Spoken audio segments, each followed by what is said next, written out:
Hello and welcome to Nowhere Fast. There's a lot to go over today, from news to music to games. Movies? Yeah, there's a little of them too. However, that's gonna have to wait since I have the feeling that I'm gonna be cut off by the intro right about now.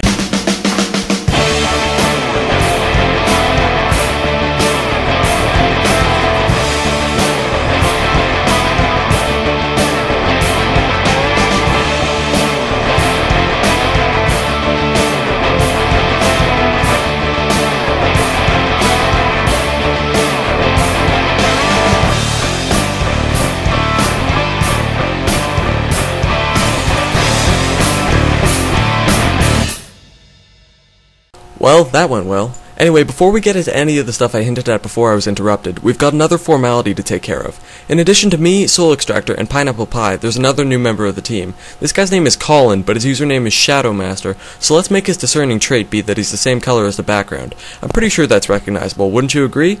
Anyway, we now have a total of 4 posters over on the blog, which means tons of things for you to read. In addition to this, there are now 2 more ways you can keep track of what's new on the blog. We now have a Facebook page and a Twitter account, the links to both of which are below. If you like our stuff, check the pages out and you'll receive updates about posts, projects, and yes, even when another one of these videos gets uploaded. We're doing a lot of work to get this thing off the ground, so you should definitely check it out. Moving on to the news, it turns out Hurricane Earl wasn't quite as tough as it looked like it was going to be. It was downgraded to a Category 2 before it made landfall in North America. It had a small impact on the eastern seaboard of the United States before being downgraded to a Category 1 and hitting Nova Scotia. Getting back to a topic that I covered last week, those trapped Chilean miners are, well, still trapped, and they've officially passed the 1-month mark. Apparently, Chilean filmmaker Rodrigo Ortuzar... No, that doesn't sound right. Rodrigo Ortuzar... No, that doesn't sound right either. Rodrigo Ortuzar... No. Rodrigo Ortuzar... Oh, come on! Rodrigo Sanchez. Okay, you know what? I just don't even care anymore. I'm out of here. I'm done. Bye. Apparently, some Chilean filmmaker is planning to make a movie about their predicament. The movie is said to be titled The 33 and is supposed to be released in 2012. Whether it will make its way over to the US and Canada hasn't been established yet. Moving over to the Congo, 2 passenger boats have sunk in 2 separate incidents on Saturday and Sunday of last week, with 270 people believed to have drowned. The first incident was believed to have been caused by some of the crew members who have been arrested. Investigations into both events are underway.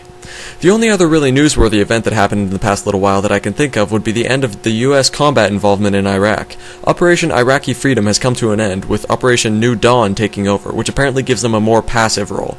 The American Army has been citing the ability of the Iraqi Army to hold its own for months now, and has been planning to stop operations for a while. What this means for the futures of the Iraqi citizens has yet to be seen. And the last item to discuss as far as news goes is as follows. A 7.1 magnitude earthquake struck New Zealand on Sunday, September 4th, with the epicenter being 40 kilometers west of Christchurch. The main earthquake lasted about 40 seconds, though there were an estimated 90 aftershocks throughout the area, and through the whole thing, only 1 person is confirmed to have died, as a result of a heart attack. In total, though, there were roughly 100 injuries. Moving on to a more positive side of things, I was actually reasonably impressed by a movie that I watched a few days ago. It was called To Save a Life, and from what I read on the box before watching it, it seemed like a combination of Saved and High School Musical. While I like to think of myself as a relatively open-minded person when it comes to movies, this really didn't sound like my kind of thing.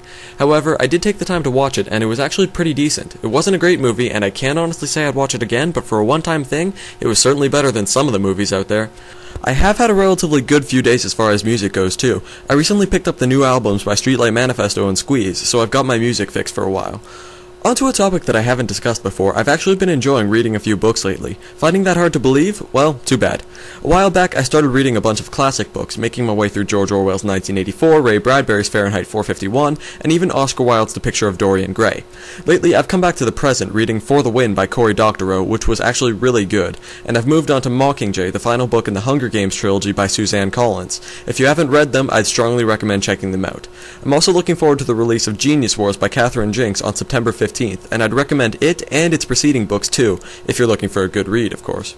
And I'll finish up today with a few notes on the subject of video games. As you may know, the Penny Arcade Expo took place last week. This expo has been known more for its indie lineup along with its accessibility for the average gamer. Before you ask, no, I didn't go, but I heard about some of the big announcements.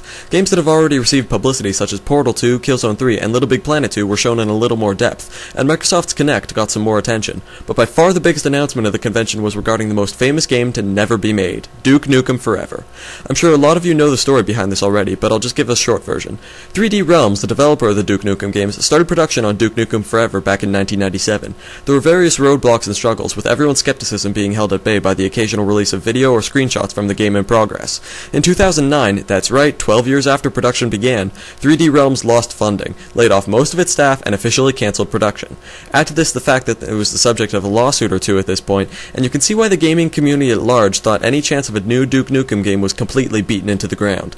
Enter Gearbox Software, the developer behind Borderlands. With the cooperation of some old 3D Realms workers, Gearbox is going to be finishing up what they started, and Duke Nukem Forever is expected to be released sometime in 2011.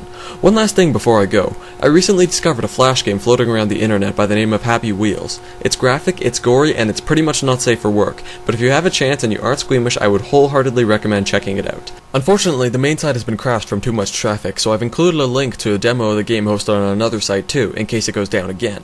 Now that's about all I can think of to talk about today. A little note as far as the videos go, I think I'm going to slow down and just make them whenever I get a chance, probably about once every 2 weeks. In the meantime, I will make text posts over on the blog, mostly about news and current events, so make sure to keep checking over there.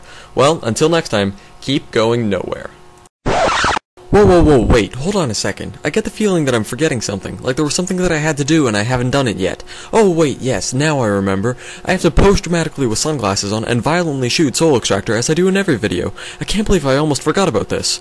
Much better.